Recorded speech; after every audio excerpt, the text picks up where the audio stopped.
Hello, Washi! Laundry day na naman! Yay! Anong meron? Mancha ng chocolate, putik, may libag pa! Kaya natin yan! With Pride Washing Machine Detergent, may triple stain-away formula.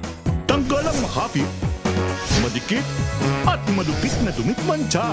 Kaya easy-easy ang labada. Mula noon hanggang ngayon! All you need is pride. All you need is pride. ACS. Jiggy Manikad po. Bilang isang broadcaster, mahalaga sa akin ang tamang impormasyon. Sa lahat ng bagay, kahit sa food supplement, mapanuri ako. Kaya dito ako sa subok ng MX3 capsule.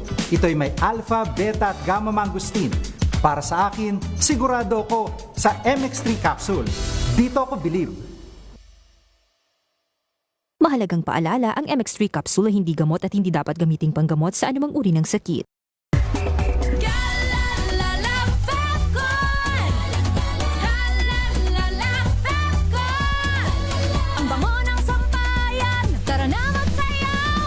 Fabcon, amoy nakaka-joyful!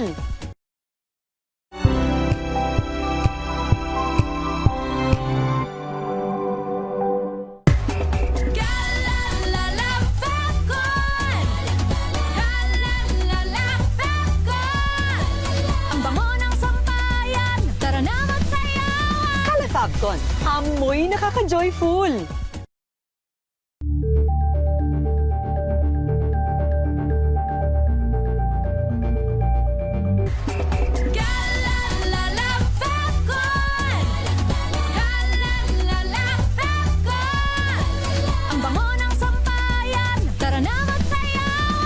Fabcon, amoy nakaka-joyful!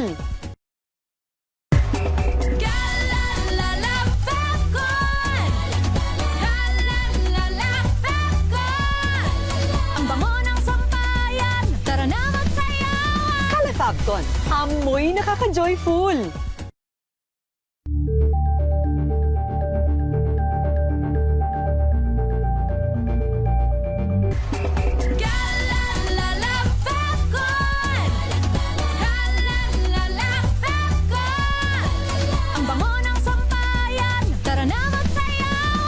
Fabcon, amoy nakaka-joyful!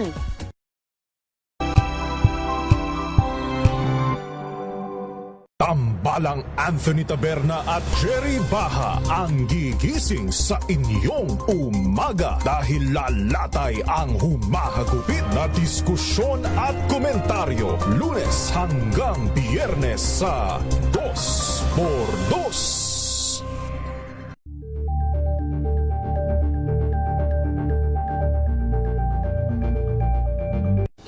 Ng naitalang 17 individual na ang kanilang naaresto.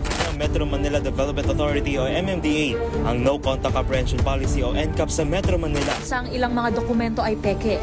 Hindi rin legal ang employment na ipinangako sa kanila. Sa mata ng batas, mananagot ang sangkot at may sala. Dahil sa bawat paglabag, may karampatang parusa. Alamin ang mga pananagutan sa likod ng mga bawal. Dito sa Hoy!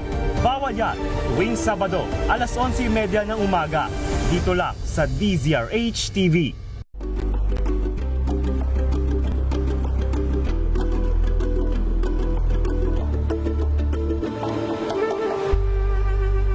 Tumunog na ang gantingan para sa kalikasan. Ang nagkamit ng parangal bilang Best Youth.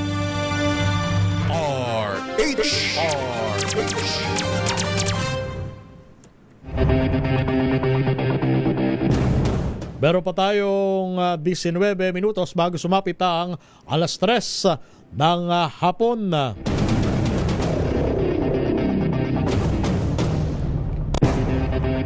Ngayon pong araw ng Lunes, ikawalo tayo sa buwan ng Hunyo. Filipino community sa UAE, mahalagang parte ng success story ng bansa ayon kay Sheikh Nayan. Ang detalye, balita mo yan, RH number 4, Miss Karen Oyong. Miss Kay. Yes, kasamang Romel, malaki ang ambag ng Filipino community sa tagumpay ng United Arab Emirates o UAE. Ito ang naging pahayag ni Sheikh Nahyan bin Mubarak Al Nahyan, ang Minister of Tolerance and Coexistence, kasabay ng maagang selebrasyon ng ika-128 na anibersaryo ng kalayaan ng Republika ng Pilipinas. Ang naturang selebrasyon ay inorganisa ng Emirates Loves Philippines page, kung saan tinatayang higit sa 60,000 na Pilipinong mga residente at bisita ang lumahok. Sa kanyang talumpati, sinabi ni Sheikh Nahyan na ang Araw ng Kalayaan ng Pilipinas ay okasyon upang bigyang halaga ang mga paniniwala at prinsipyo na siyang nagtatag sa bansa, tulad ng katapangan, sakripisyo, paniniwala sa Diyos at ang malalim at masidhing commitment para sa dignidad at kalayaan. Ito umano ang mga prinsipyo at paniniwala na nakikita niyang isinasabuhay ng mga Pilipino na naninirahan at naghahanap buhay sa UAE.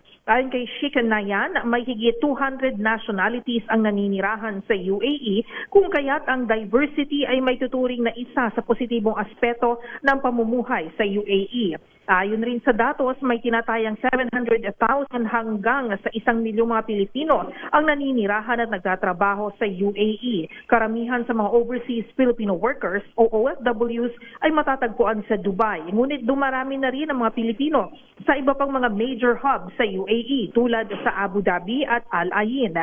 Karamihan sa mga OFWs ay nasa larangan ng healthcare tulad ng mga nurses at medical technicians. Marami rin ang mga nasa larangan ng architecture, engineering, aviation at customer service. Kasama ni Sheikh Nahyan na dumalo sa okasyon si Philippine Ambassador to the UAE na si Alfonso Ferdinand A. Ver at Philippine Consul General in Dubai, Ambrosio Brian FNC. So the third, kung saan ginanap ang naturang selebrasyon sa Dubai World Trade Center. Ako si RH4 Karen Oyong, nag-uulat para sa DZRH. Una sa Pilipinas, una sa Pilipino.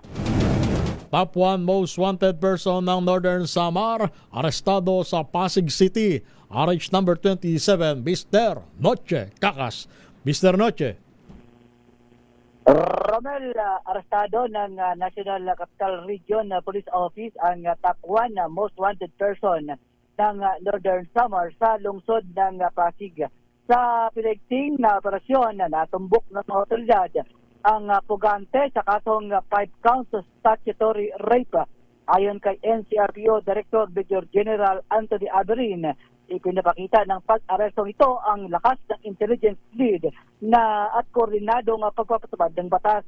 Ayon pa kay Aberin, manatiling matatag ang NCRPO sa pagtugis at pagpapanagot sa mga high-risk offender habang pinapangalagaan ang kaligtasan ng komunidad. Tinitiyak naman ni Aberin na ang krimen ay sinasagot ng mabilis at tama at walang tigil na pagpapatupad nito. RS27, Luchika as DCRH, una sa Pilipinas, una sa Pilipino. Alamin natin ang sitwasyon sa nangyaring sunog sa Parola Compound sa siyudad ng Maynila. Naroon natin kasamang si RH number 23, Edwin Duque. Edwin, kamusta ang sunog?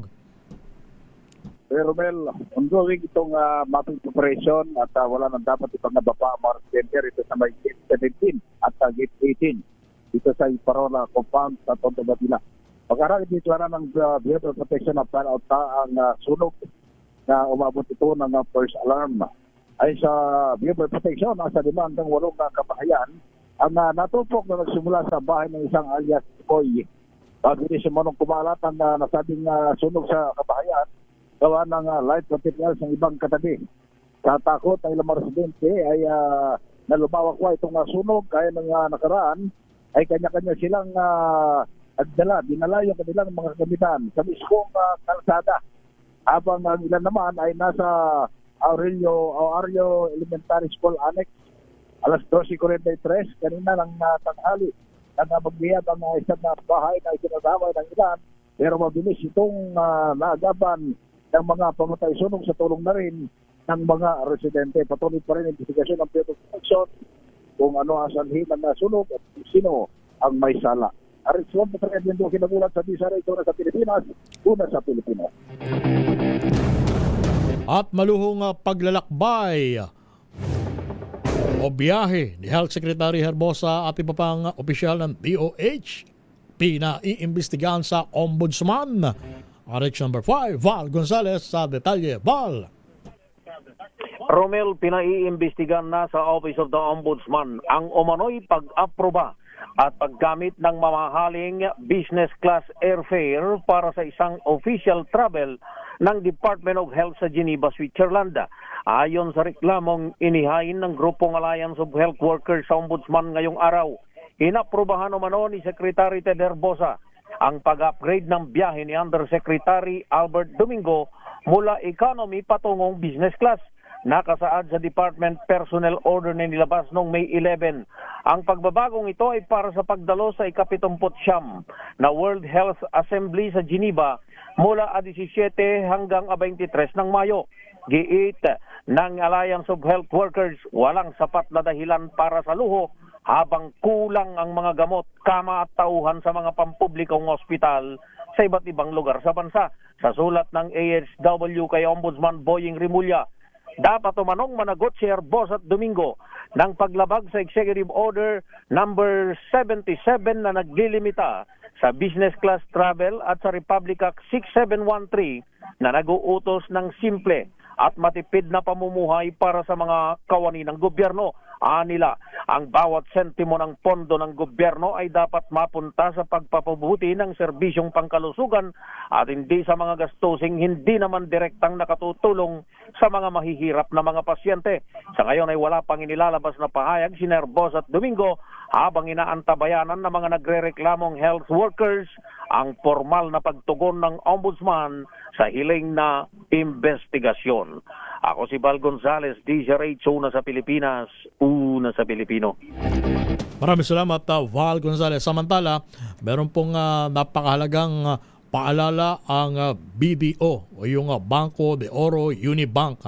Kasunod ng lindol na naramdaman sa Mindanao, patuloy na minomonitor ng BDO Unibank ang sitwasyon habang iniuna ang kaligtasan ng mga kliyente, empleyado at kanilang mga pasilidad. Nananatiling available ang BDO Online at BDO Pay para sa mga banking transactions. Samantala, ang mga BDO branches at ATM na ligtas para sa operasyon ay patuloy na bukas at maglilingkod sa mga kliyente sa mga napinsalang lugar. Maglalabas ang BDO ng karagdagang updates tungkol sa sangay ng kanilang mga operasyon, kabilang ang listahan ng mga branches na bukas ngayong araw sa oras na maging available na ang impormasyon. Pinapayuhan ang lahat na manatiling ligtas at alerto. Ang anunsyo ay galing sa BDO Unibank. 10 minuto bago sumapit ang 3:00 ng hapon.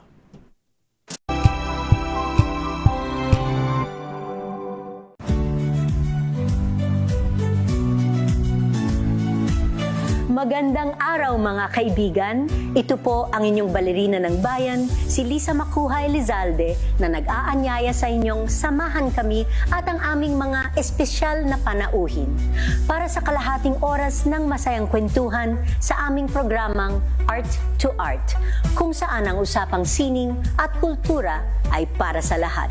Huwag kaliligtaan, tuwing linggo, 3:30 ng hapon, dito lamang sa DZRH Radio, DZRH TV, at via online streaming.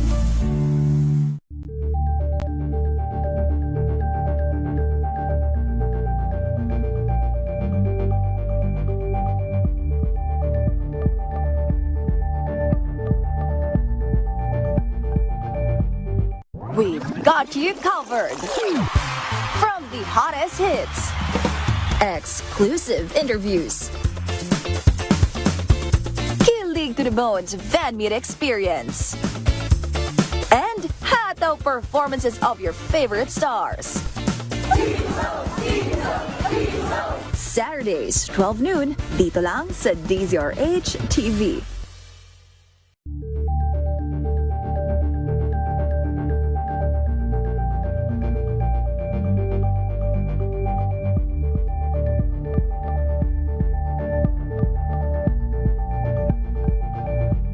Curious ka ba sa maraming bagay?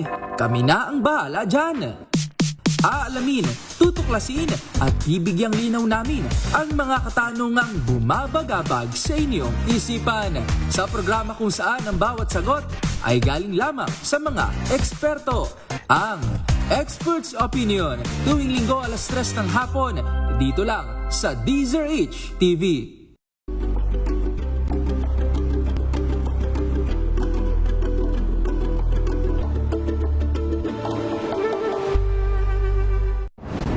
Kung good vibes ang hanap mo, dito ka na sa sigurado. Mula sa mga istoryang nagbibigay ng inspirasyon hanggang sa mga kwentong may dalang solusyon. Mga balitang pampagaan ang pakiramdam at pampaganda ng araw. Hindi lang ba sa good news, kundi the better news. Mula Lunes hanggang Biyernes, 1:00 ng tanghali sa DZRH TV.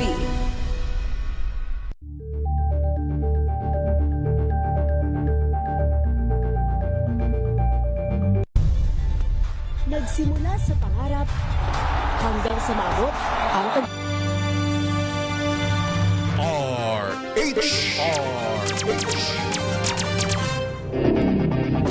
Pitong minuto bago sumapit ang alas 3 ng hapon. Balita mula sa iba't ibang lalawigan, mga gusali at lansangan nagtamo ng matinding pinsala kasunod ng magnitude 7.8 na lindol sa Mindanao. RH number 19, June. Di makutak, parang June. Yes, paring Romel. Malawak ang naging pinsala ng 7.0 at 7.8 no sa magnitude sa iba't ibang lugar dito sa bahagi ng South Cotabato at sa itong Mindanao, kung saan ang sentro ay sa bahagi ng General Santos City at sa mga karatig bayan dito sa South Cotabato at Sarangani provinces. Ilang gusali ang gumuho sa Jensan at ang pinakamasakla paring Romel ay ang pag-collapse ng bahagi ng National Highway sa barangay Tibulok, General Santos City at pagbitak din ng National Highway sa bahagi ng Tantangan, South Cotabato. Sa bayan ng Glan, Sarangani, isang history school building sa bahagi ng barangay Baliton, ang ng Bantilan Tao National High School ay nagtamo din ng pinsala na bakal na lamang ang halos natira sa pundasyon ng gusali. Habang sa Davao Region, gumuho ang isang barangay hall sa bahagi ng Malalan, San Jose, Abad Santos, Davao Occidental. May portion din sa National Highway ng Maasin, Sarangani Province ang nag-collapse at may tipak ng bato ang gumulong pababa na humarang ng bahagya sa National Highway. At bilang epekto din ng 7.8 magnitude, may ground deformation din ang inobserbahan ngayon sa Ladol Beach Resort sa Alabel, Sarangani. Bumaba ang sand sa beach front at may ilang cottages ang kinain ng lupa at atit na lamang ang makikita. Habang sa Davao City naman, may mga high-rise building ang nagtamo ng crack. Habang ang Bolton at Bukana bridges ay kasalukuyang isinara dahil sa mga nakitaang crack sa naturang structures. Habang sa Barm area naman, inatasan din ni Chief Minister Abdul Rauf Makako ang lahat ng concerned agencies, kabilang ang MBHDE at iba pang ministries at offices sa Bangsamoro Government Center sa Cotabato City na pansamantala mo nang isuspinde ang office activities at klase at bigyang daan mo na ang pagsusuri sa structural integrity ng mga gusali. Inatasan din ni ICA Makako ang mga kababayan sa Talitawi, Tulu at Basilan na sumunod sa evacuation advisories ng mga LGUs at disaster response offices para sa kanilang kaligtasan. Pinakilos na rin ang Ready Barn na nakipag-ugnayan na sa MOFP, MPW at T-Box. Ongoing pa rin ang search and rescue operation sa mga gumuhong gusali. Apektado din ang paliparan ng Jensan. May mga nagbagsakang kisame. Sa tala ng DSWD-12, meron ng 8 ang bangkay na na-recover sa Jensan. 131 ang sugatan recorded. Kaninang bago alauna ng hapon at habang 16 na mga gusali ang nasira sa Jensan lamang ito. May kugnayan naman sa tsunami warning. Bagyang umakyat ang tubig dagat kanina sa Piamba, Sarangani. Ganon din sa Kalamansig, Sultan Kudarat. So far, paring Romel, inasahan natin na may mga na yung numbers ng dead bodies ay madadagdagan. Huwag naman po sana. Dahil sa ngayon ay ongoing pa ang itong rescue operation at itong digging doon sa mga site kung saan may mga gumuhong building in particular sa General Santos City. Yan ang ating patuloy ng mga follow-up update mula sa Central Mindanao, RH19, June Di Makutat, DZRH, una sa Pilipinas, una sa Pilipino. Maraming salamat, Jun. Samantala, Davao, wala na italang casualty sa lindol. Gumuhong gusali sa Matanao High School. Matagal nang deklaradong delikado. Jun Suter ng Action Radyo Davao sa detalye. Jun. Walang naitalang nasabi, nawawala o nasugatan kasunod ng malakas na lindol na yumanig sa Davao Region nitong umaga ng Hunyo 8 ayon sa pinakahuling situational report ng mga otoridad. Batay sa monitoring ng Davao City Police Office, nakaranas ng katamtaman hanggang matinding epekto ang ilang lugar habang pansamantalang nawala ng supply ng kuryente ang ilang barangay kabilang ang Malabog, Ecoland, Tugbok, Mandog at Eden, Davao City. Patuloy namang nagsasagawa ng assessment ang mga otoridad upang matiyak ang kaligtasan ng publiko at masuri ang pinsala sa mga infrastruktura. Samantala, nilinaw naman ng School Division Office na ang gusaling gumuho sa Matanao National High School sa Davao del Sur ay matagal nang idineklarang dilapidated at nakatagdang gibain mula pa noong 2019. Ayon sa ahensya, nasira ang struktura matapos ang magnitude 6.9 na lindol noong Disyembre 2019 at itinuring ng hindi ligtas gamitin.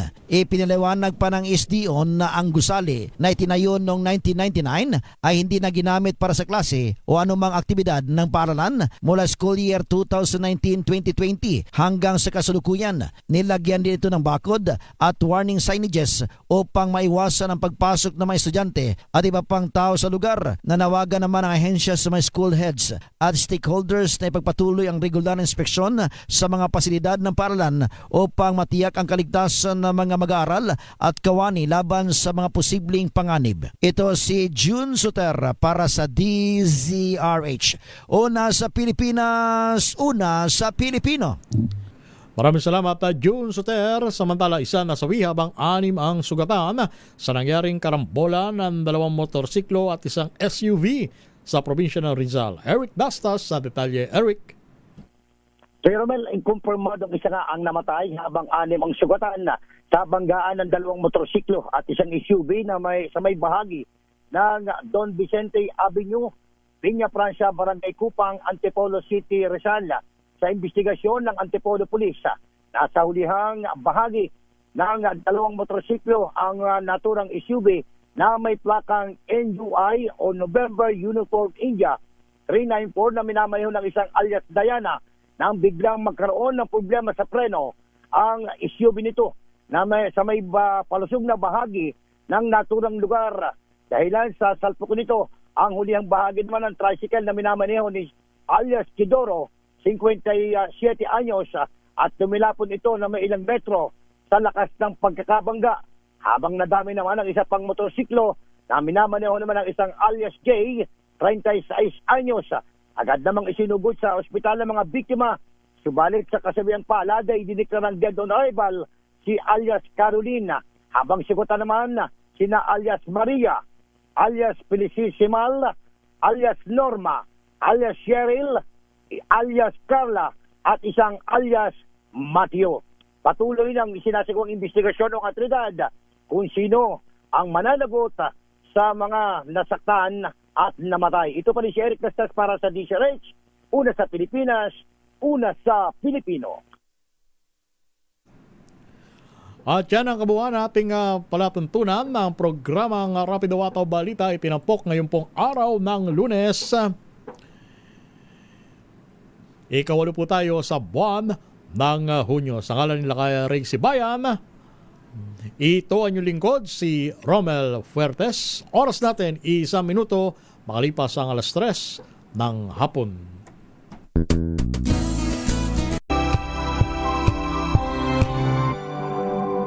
Wow, ang saya. Isang barangay na labada